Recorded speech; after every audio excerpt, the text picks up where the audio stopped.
मधुबन के बाबा, मधुबन के बाबा मुरली वाले, आपका क्या कहना,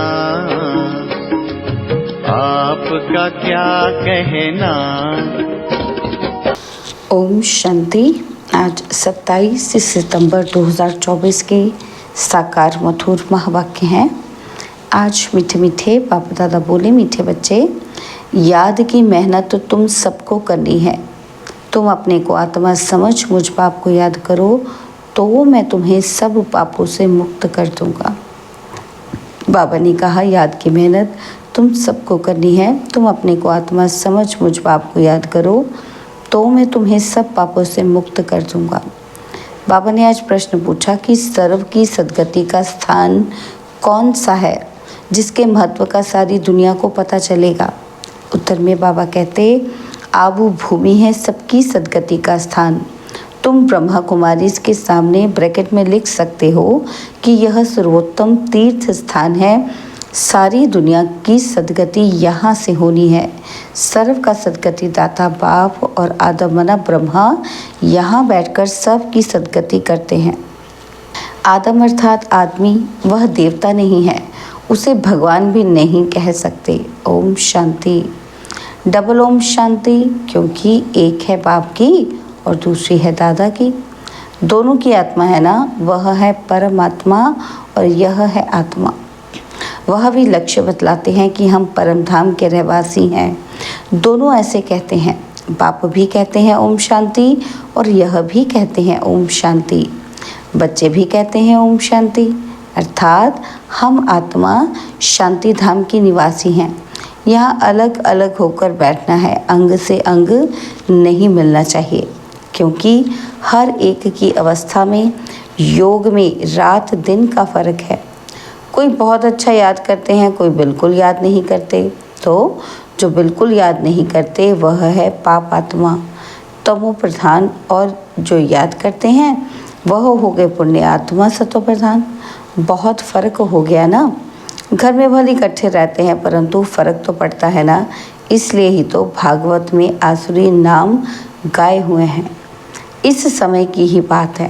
बाप बैठ बच्चों को समझाते हैं कि यह ईश्वरीय चरित्र जो भक्ति मार्ग में गाते हैं, सत्य में तो कुछ भी याद नहीं रहेगा, सब कुछ भूल जाएंगे। बाप अभी ही शिक्षा देते हैं। सत्युग में तो ये बिल्कुल भूल जाते हैं और फिर द्वापर में शास्त्र आदि बनाते हैं और कोशिश करते हैं राजयोग सिखलाने की, परंतु राजयोग तो सिखा ना सके। वह तो बाप जब सम्मुख आते हैं तब ही आकर सिखलाते हैं।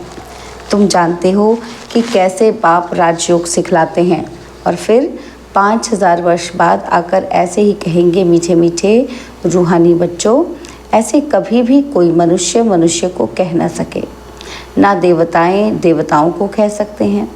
एक रूहानी बाप ही रूहानी बच्चों को कहते हैं। एक बार पाठ बजाया फिर 5000 वर्ष के बाद पाठ बजाएंगे, क्योंकि फिर तुम सीढ़ी उतरते हो ना। तुम्हारी बुद्धि में अब आदि मध्य अंत का राज है। जानते हो वह है शांति धाम अथवा परम धाम। हम आत्माएं भिन्न भिन्न धर्म की सब नंबरवार वहाँ रहती हैं निराकारी दुनिया में। जैसे स्टार्स देखते हो ना, कैसे खड़े हैं, कुछ देखने में नहीं आता। ऊपर में कोई चीज़ नहीं है, ब्रह्म तत्व है। और यहाँ तुम धरती पर खड़े हो, यह है कर्म क्षेत्र। यहाँ आकर शरीर लेकर कर्म करते हैं। बाप ने समझाया है, तुम जब मेरे से वर्षा पाते हो तो 21 जन्म तुम्हारे कर्म अकर्म हो जाते हैं, क्योंकि वहाँ रावण राज्य ही नहीं होता है। वह है ईश्वरीय राज्य जो अब ईश्वर स्थापन कर रहे हैं। बच्चों को समझाते रहते हैं, शिव बाबा को याद करो तो स्वर्ग के मालिक बनो। स्वर्ग शिव बाबा ने स्थापन किया ना, तो शिव बाबा को और सुखधाम को याद करो। पहले पहले शांति धाम को याद करो तो चक्र भी याद आएगा। बच्चे भूल जाते हैं, इसलिए घड़ी घड़ी याद कराना पड़ता है। हे मीठे मीठे बच्चों, अपने को आत्मा समझो और बाप को याद करो तो तुम्हारे पाप भस्म हो। प्रतिज्ञा करते हैं कि तुम याद करेंगे तो पापों से मुक्त करूँगा। बाप ही पतित पावन सर्वशक्तिमान अथॉरिटी है। उनको वर्ल्ड ऑलमाइटी अथॉरिटी कहा जाता है। वह सारी सृष्टि के आदि मध्य अंत को जानते हैं, वेदों शास्त्रों आदि सब को जानते हैं, तब तो कहते हैं कि इनमें कोई सार नहीं है। गीता में भी कोई सार नहीं है, भल वह सर्वशास्त्र में शिरोमणि है माई बाप। बाकी सब हैं बच्चे। जैसे पहले प्रजापिता ब्रह्मा है, बाकी सब बच्चे हैं। प्रजापिता ब्रह्मा को आदम कहते हैं। आदम माना आदमी, मनुष्य है ना, तो इनको देवता नहीं कहेंगे। एडम को आदम कहते हैं। भक्त लोग ब्रह्मा को एडम या देवता कह देते हैं। बाप बैठ समझाते हैं कि एडम अर्थात आदमी ना देवता है ना भगवान है। लक्ष्मी नारायण है देवता। डिटिज़म है पैराडाइज में, नई दुनिया है ना, तो वह है वंडर ऑफ द वर्ल्ड। बाकी तो वह सब है माया के वंडर। द्वापर के बाद माया के वंडर्स होते हैं। ईश्वरीय वंडर है हेवन, स्वर्ग, जो बाप ही स्थापन करते हैं। अभी स्थापन हो रहा है। ये जो देलवाड़ा मंदिर है, इसकी वैल्यूज़ का किसी को भी पता नहीं है। मनुष्य यात्रा करने जाते हैं तो सबसे अच्छा तीर्थ स्थान यह है। तुम लिखते हो ना कि ब्रह्मा कुमारी ईश्वरीय विश्वविद्यालय आबू पर्वत, तो ब्रैकेट में ये भी लिखना चाहिए क्या, सर्वोत्तम तीर्थ स्थान, क्योंकि तुम जानते हो सर्व की सद्गति यहाँ से होती है। ये कोई जानते नहीं। जैसे सर्वशास्त्र में शिरोमणि गीता है, वैसे सर्व तीर्थों में श्रेष्ठ तीर्थ आबू है। तो मनुष्य पढ़ेंगे, अटेंशन जाएगा। सारे वर्ल्ड के तीर्थों में ये है सबसे बड़ा तीर्थ। यहाँ बाप बैठ सबकी सद्गति करते हैं। तीर्थ तो बहुत हो गए हैं। गांधी की समाधि को भी तीर्थ समझते हैं। सब जाकर वहाँ फूल आदि चढ़ाते हैं। उनको कुछ भी पता नहीं है। तुम बच्चे जानते हो ना, तो तुमको यहाँ बैठे दिल अंदर बड़ी खुशी होनी चाहिए कि हम हेवन की स्थापना कर रहे हैं। अब बाप कहते हैं अपने को आत्मा समझ, मुझे याद करो। पढ़ाई भी बहुत सहज है, कुछ भी खर्चा नहीं लगता। तुम्हारी मम्मा को एक पाई खर्चा नहीं लगा। बाबा कहते लगा, उनको खर्चा लगा ही नहीं। बिगर कोड़ी खर्चा पढ़कर कितनी होशियार नंबर 1 बन गई, राज योगिनी बन गई, है ना। तो मम्मा जैसी कोई भी नहीं निकली है। देखो, आत्माओं को ही बाप बैठ पढ़ाते हैं, आत्माओं को ही राज्य मिलता है। आत्मा ने ही राज्य गंवाया है। इतनी छोटी सी आत्मा कितना काम करती है। बुरे से बुरा काम है विकार में जाना। आत्मा 84 जन्मों का पाठ बजाती है। छोटी सी आत्मा में कितनी ताकत है, सारे विश्व पर राज्य करती है। इन देवताओं की आत्मा में कितनी ताकत है। हर एक धर्म में अपनी अपनी ताकत होती है ना। तो क्रिश्चियन धर्म में कितनी ताकत है। आत्मा में ताकत है जो शरीर द्वारा कर्म करती है। आत्मा ही यहाँ आकर इस कर्म क्षेत्र पर कर्म करती है। वहाँ बुरा कर्तव्य होता नहीं। आत्मा विकारी मार्ग में जाती ही तब है जब रावण राज्य होता है। मनुष्य तो कह देते कि विकार सदैव है ही। तुम समझा सकते हो, वहाँ रावण राज्य तो नहीं हो, तो विकार कैसे हो सकता। वहाँ है ही योग बल। भारत का राजयोग मशहूर है। बहुत सीखना चाहते हैं, परंतु जब तुम सिखलाओ, और तो कोई सिखला ही ना सके। जैसे महर्षि था, कितना मेहनत करता था योग सिखलाने के लिए, परंतु दुनिया थोड़ी जानती थी कि ये हठ योगी राजयोग कैसे सिखलाएंगे। चिन्मयानंद के पास कितने जाते हैं। एक बार वह कह दे कि सचमुच भारत का प्राचीन राजयोग सिवाय बीके के और कोई नहीं समझा सकते हैं तो बस। परंतु ऐसा कायदा ही नहीं है कि जो अभी ये आवाज़ हो सब थोड़े ही समझेंगे। कड़ी मेहनत है, महिमा भी होगी पिछाड़ी में। कहते हैं ना, अहो प्रभु, अहो शिव बाबा आपकी लीला। अभी तुम समझते हो कि तुम्हारे सिवाय बाप को सुप्रीम बाप, सुप्रीम टीचर, सुप्रीम सतगुरु और कोई समझते ही नहीं। यहाँ भी बहुत हैं जिनके चलते चलते माया हैरान कर देती है, तो बिल्कुल बेसमझ बन पड़ते हैं। बड़ी मंजिल है, युद्ध का मैदान है, इसमें माया विघ्न बहुत डालती है। वो लोग विनाश के लिए तैयारी कर रहे हैं और तुम यहाँ 5 विकारों को जीतने के लिए पुरुषार्थ कर रहे हो। तुम विजय के लिए या विनाश के लिए पुरुषार्थ कर रहे हैं। दोनों काम इकट्ठा होगा ना, तो अभी टाइम पड़ा है। हमारा राज्य थोड़ी स्थापन हुआ है, राजाएं प्रजा अभी सब बनने हैं। तुम आधा कल्प के लिए बाप से वर्षा लेते हो, बाकी मोक्ष तो कोई को मिलता नहीं। वह लोग भल कहते हैं कि फलाने ने मोक्ष को पाया, मरने के बाद उनको थोड़ी मालूम है कि कहाँ गया। ऐसे ही गपोड़े मारते रहते हैं। तुम जानते हो जो शरीर छोड़ते हैं वह फिर दूसरा शरीर ज़रूर लेंगे, मोक्ष पा नहीं सकते। ऐसे नहीं कि बुदबुदा पानी में लीन हो जाता है। बाप कहते हैं यह शास्त्र आदि सब भक्ति मार्ग की सामग्री है। तुम बच्चे सम्मुख सुनते हो, गरम गरम हलवा खाते हो, और सबसे जास्ती गरम हलवा कौन खाता है? ये ब्रह्मा।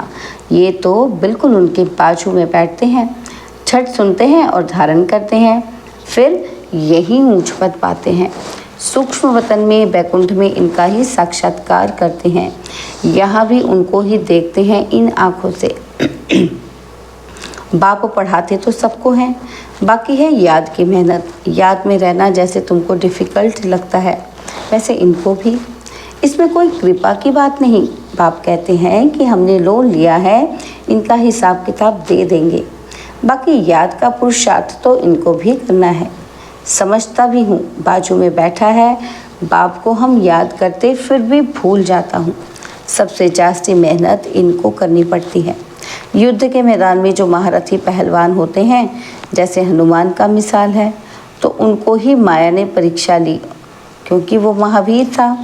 जितना जास्ती पहलवान उतना जास्ती माया परीक्षा लेती है। तूफान जास्ती आते हैं। बच्चे लिखते हैं बाबा हमको ये होता है। बाबा कहते हैं ये तो सब कुछ होगा। बाबा रोज़ समझाते हैं कि खबरदार रहना है। लिखते हैं बाबा माया बहुत तूफान लाती है। कोई देह अभिमानी होते हैं तो बाबा को बतलाते ही नहीं। तुम अभी बहुत अक्लमंद बनते हो। आत्मा पवित्र होने से फिर शरीर भी पवित्र मिलता है। आत्मा कितना चमत्कारी हो जाती है। पहले तो गरीब ही उठाते हैं। बाप भी गरीब निवास गाया हुआ है। बाकी तो वो लोग देरी से आएंगे। तुम समझते हो जब तक भाई बहन नहीं बने हैं तो भाई भाई कैसे बनेंगे? प्रजापिता ब्रह्मा की संतान तो भाई बहन ही ठहरे ना। और फिर बाप समझाते हैं भाई भाई समझो, यह है पिछाड़ी का संबंध, और फिर ऊपर भी भाइयों से जाकर मिलेंगे। फिर सत्युग में नया संबंध शुरू होगा। वहाँ पर साला चाचा मामा आदि बहुत संबंध नहीं होते। संबंध बहुत हल्का होता है, फिर बढ़ता जाता है। अब तो बाप कहते हैं भाई बहन भी नहीं, भाई भाई समझना है, नाम रूप से भी निकल जाना है। बाप भाइयों को ही पढ़ाते हैं, माना आत्माओं को ही पढ़ाते हैं। प्रजापिता ब्रह्मा है तब भाई बहन है ना। तो श्री कृष्ण तो खुद ही बच्चा है, वो कैसे भाई भाई बनाएंगे? गीता में भी ये बातें नहीं हैं। ये है बिल्कुल न्यारा ज्ञान।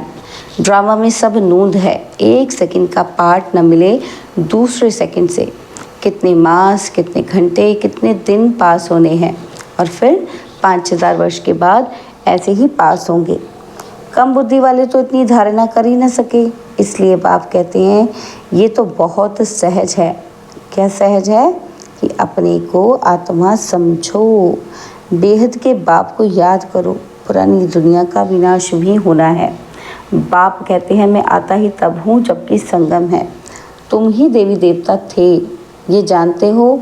जब इनका राज्य था तब और कोई धर्म नहीं था। अभी तो इन्हों का राज्य है नहीं।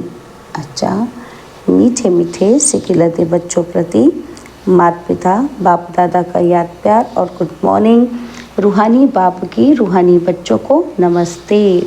हम रूहानी बच्चों की रूहानी बाप दादाजी को दिलवा जान सिकवा प्रेम से नमस्ते। ओम शांति। प्यारे बाबा, मीठे बाबा, मेरे बाबा, शुक्रिया बाबा, शुक्रिया बाबा, शुक्रिया। धारणा के लिए मुख्य सार है। पहला पॉइंट है अब पिछाड़ी का समय है, वापस घर चलना है, इसलिए अपनी बुद्धि नाम रूप से निकाल देनी है।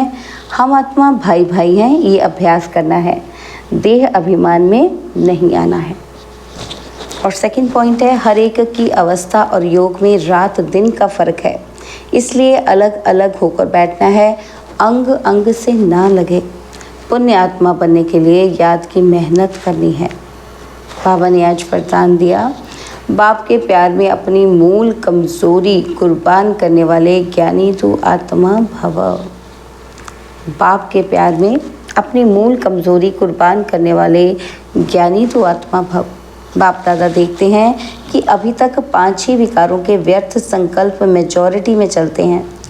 ज्ञानी आत्माओं में भी कभी कभी अपने गुण व विशेषता का अभिमान आ जाता है।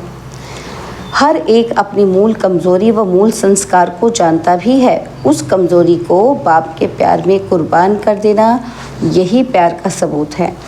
स्नेही व ज्ञानी तो आत्माएं बाप के प्यार में व्यर्थ संकल्पों को भी न्यौछावर कर देती हैं। स्लोगन है, स्वमान की सीट पर स्थित रह, सर्व को सम्मान देने वाले माननीय आत्मा बनो। स्वमान की सीट पर स्थित रह, सर्व को सम्मान देने वाले माननीय आत्मा बनो। ओम शांति।